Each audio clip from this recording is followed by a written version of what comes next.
warahmatullahi wabarakatuh. Perkenalkan, nama saya Gus Rita dengan NIM 2257201134. Di sini saya akan mempresentasikan tugas mata kuliah tugas sistem informasi pembelajaran yang mana di sini berjudul tentang materi peralatan hardware dan software. Yang pertama itu ada Madboard. Madboard itu merupakan papan sirkuit yang menjadi rumah bagi komponen-komponen komputer lainnya seperti RAM, hard disk, dan prosesor. Perangkat keras ini kerap disingkat menjadi MOBO oleh para pencinta komputer. Papan induk sendiri terdiri dari berbagai jenis komponen antara lain slot prosesor, konektor power, slot memori, dan node break collector. Selanjutnya ada hard disk. Hard disk ialah perangkat keras komputer yang memiliki fungsi sebagai media penyimpanan sekunder. Perangkat keras ini terdiri atas piringan cangkram di dalamnya untuk menampung data secara magnetis. Berbeda dengan RAM yang menyimpan data atau perintah secara sementara, hard disk akan menyimpan data seperti dokumen musik, gambar, dan video secara permanen. Artinya data tersebut tidak serta merta hilang saat komputer dimatikan. Yang ketiga itu ada CPU atau prosesor, merupakan pusat pengendali dan pemrosesan pada sebuah komputer. Prosesor memiliki peran mengatur semua perintah program dan aktivitas yang ada pada komputer. Ada beberapa bagian penting pada prosesor, yaitu arithmetic, logical unit atau ALU, control unit, dan memory unit. Dalam hal ini, ALU memiliki fungsi penting dalam menjalankan perhitungan aritmatika sesuai dengan perintah program. Selanjutnya ada PC cooler atau heatsink, adalah perangkat keras yang berperan penting dalam mengontrol panas komputer. Perangkat ini terpasang persis di atas prosesor sekaligus sebagai pendinding agar suhu prosesor tetap stabil. Untuk mengoptimalkan kinerja heatsink, perangkat ini dibuat dari bahan aluminium khusus karena dianggap memiliki tingkat konduktivitas yang lebih tinggi. Selanjutnya ada yang kelima, ada RAM, adalah perangkat keras pengelola data yang bertugas untuk menyimpan semua instruksi dari proses penyimpanan instruksi atau pada data RAM bersifat sementara. Adanya RAM pada komputer memungkinkan pengguna dapat membaca dan menulis data secara bersamaan. Selain itu, kapasitas RAM juga sangat berpengaruh terhadap kemampuan komputer dalam menjalankan perintah. Selanjutnya ada monitor. Monitor ialah salah satu perangkat keras yang berfungsi menampilkan hasil pengelolaan data dalam bentuk grafis. Setiap merek dan tipe monitor memiliki ukuran serta resolusi yang berbeda-beda. Jenis-jenis monitor yang umum ditemukan adalah CRT, LCD. Namun saat ini jenis CRT atau tabung sudah mulai ditinggalkan karena dianggap memakan banyak tempat. Selanjutnya ada power supply. Ialah perangkat keras yang berperan sebagai penyuplai daya ke komponen komputer lainnya seperti prosesor, papan induk, atau VGA. Perangkat ini bisa disebut sebagai jantung komputer. Artinya, tanpa ada power supply, mustahil sebuah komputer bisa hidup. Perangkat keras ini mungkin jarang diperhatikan karena posisinya yang tertutup bingkai.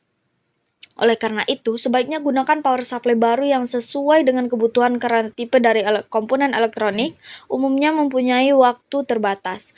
Jika Anda membeli bekas, bisa jadi waktu hidupnya tinggal sebentar.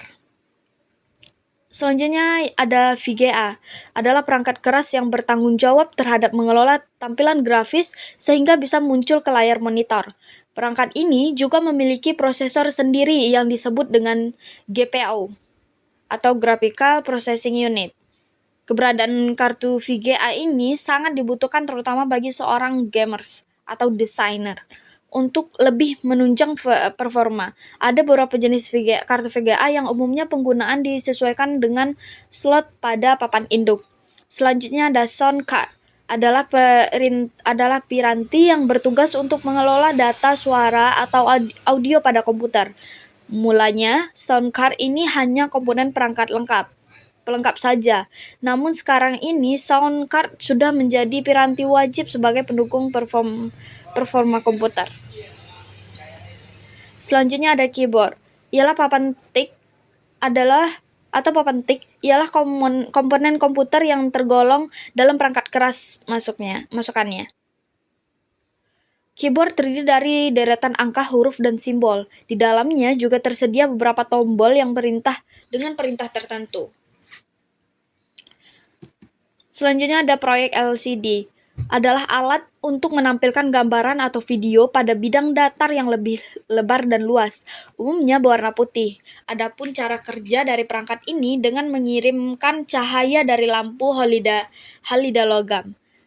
Kemudian cahaya tersebut akan diteruskan ke prisma sehingga bisa tersebar ke seluruh panel polisilikon. Selanjutnya ada printer. Printer ialah perangkat keras yang berfungsi untuk mencetak data dari yang awalnya berupa soft copy menjadi hard copy. Perangkat ini akan mencetak data berupa teks maupun gambar ke dalam kertas dengan ukuran tertentu. Awalnya printer hanya dimanfaatkan untuk mencetak dokumen. Selanjutnya ada mouse atau tetikus, juga termasuk dalam golongan perangkat keras. Tetikus itu berfungsi menggerakkan kursor yang ditampilkan pada monitor. Perangkat ini dinamakan mouse karena bentuknya yang tampak seperti tikus.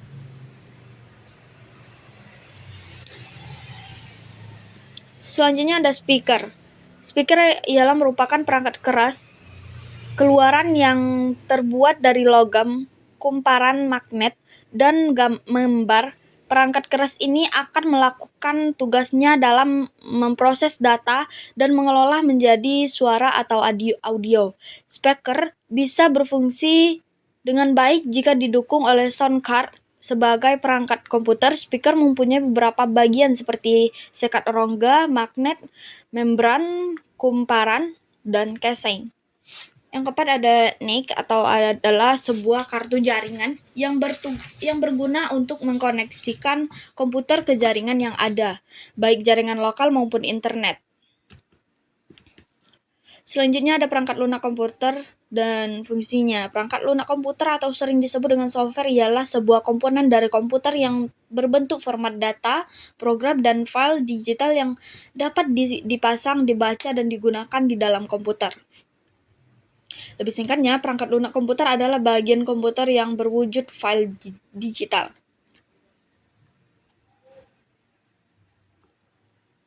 Mungkin untuk macam-macam softwarenya berdasarkan distribusinya, ada Chrome, dan yang lainnya. Perangkat lunak berbayar. Sesuai dengan namanya, jenis perangkat lunak ini mengharuskan pengguna membayar dengan harga tertentu untuk meningkatkan fungsi perangkat lunak tersebut. Perlu diketahui, meskipun kamu telah membayar perangkat tersebut, kamu tidak akan mendapatkan lisensi untuk membuat kopian dan menyebarluaskan untuk pengguna komputer lainnya. Contoh itu ada Microsoft Office, Microsoft Word, Corel Draw, Adobe Photoshop, dan desain lainnya. Yang kedua ada Fareware, merupakan jenis perangkat lunak yang bisa kamu gunakan secara gratis tanpa perlu membayar. Selain itu, kamu juga bisa menggunakannya tanpa batas waktu. Contohnya ada Instagram, Facebook, YouTube, WhatsApp, dan yang lainnya. Yang ketiga ada free software, berbeda dengan freeware. Jika freeware bisa digunakan secara gratis tanpa batasan waktu, free software ini mengharuskan pengguna membeli terlebih dahulu jika ingin menggunakannya. Namun jika sudah membelinya, kamu bisa menggandakan, memodifikasi, atau mendistribusikannya secara bebas. Contohnya Opera, OpenOffice, FreeBSD, dan yang lainnya. Yang keempat ada shareware. Shareware adalah sebuah perangkat lunak komputer yang dapat digunakan secara gratis, namun ada batasan waktu untuk penggunanya. Jika kamu ingin menikmati fitur yang ada di dalam software tersebut tanpa batas waktu, kamu harus membelinya terlebih dahulu. Contoh itu seperti WinRAR atau IDM, WinRAR, IDM, Nero 7, dan Windows Blink. Yang kelima ada malware. ialah jenis software yang dibuat untuk tujuan menyusup atau bahkan merusak sistem jaringan komputer. Malware adalah software yang dapat mengganggu perangkat komputer.